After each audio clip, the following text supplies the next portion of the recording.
I was coming home from a gig one night when I had a bad experience. And this is the story about that experience.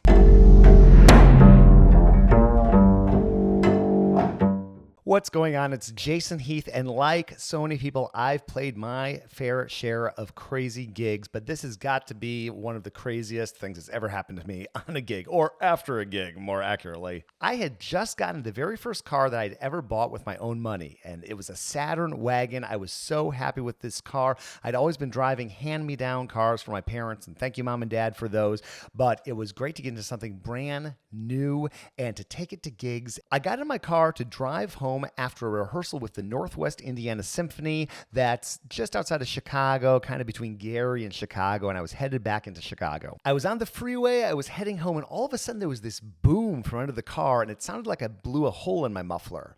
Little concerning, but I was getting deep into the South Side by this point, and I thought, I'm just going to drive home, no problem. It was really making a lot of noise, and I decided to change course and actually take my car to the Glenview Saturn dealership. That's where I bought the car, and I was calling my wife on my cell phone to have her pick me up. She wasn't picking up, but I was leaving voice messages. I was just getting to the big interchange south of downtown Chicago when I started to smell smoke, and I wasn't sure what was going on. I was looking at my engine temperature, no problem, but I was smelling smoke in the car. I was confused. Where was that smoke coming from? So I turned around, and all around my base, I noticed that my back seat was on fire. I pulled the car over, got out of the car, ran around to the back. Now the interior of the car was completely on fire, pulled my base out of the on-fire car and started hiking it down the interstate. I wasn't really sure how far away to get from a flaming car. I mean, I'd never had any experience with this, so I was getting away, and I was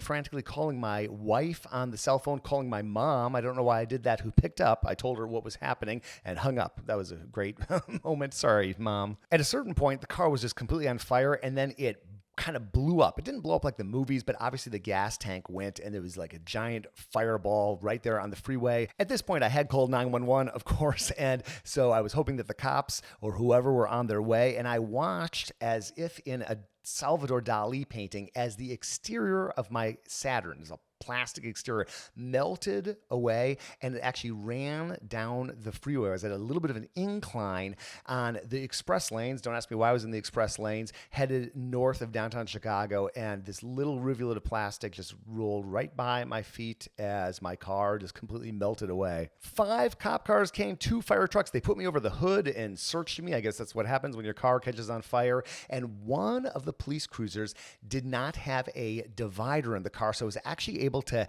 have the officer configure the seats and get my base into the back of his car. As the cops were searching me and I was getting my base in the car, the fire department arrived. There were 2 fire trucks, and they were spraying down my car. And as I was getting into the cruiser and we were leaving, I saw the tow truck come and tow the blackened husk of my car away. I'd connected with my wife at that point, and she was waiting for me as we got off in Chicago's Chinatown and got my base into her car. And I smelled so bad of burnt plastic that we had to keep all the windows open. It was a cold February night, but I smelled that bad. We got back to our home in North Evanston, and I pulled off all the clothes I was wearing, double bagged them in trash bags, and just threw them away. It smelled so bad. And my bass, as I pulled it out of the case, fearing the worst, was still in tune. This was a Soundware case. I should be a Soundware endorsee, but it was amazing. It went from being in the flames to being on the exterior of a freeway as I'm being searched, into a cop car, into my wife's car with the windows open, and then back into our place and still in tune. What an amazing case. So that was an experience, but I had to go to the concert the next day. I was a freelance musician. I didn't have any money, so I went and rented a car, drove to the concert the next day, and as I got backstage, a bunch of musicians said, I saw you, man. I saw you last night. You were running along the freeway. You had your bass. Everything was on fire. It's crazy. And I thought, why didn't you stop? This is all before the days of cameras in our cell phones, so all I have are my amazing drawings of this event. But that is one of many crazy gig stories I have had over my life, probably the craziest. Hopefully that never happens again. But I've been sharing crazy gig stories for years. I went back and looked on my old blog, and we had well over 100 from me, but from many other people.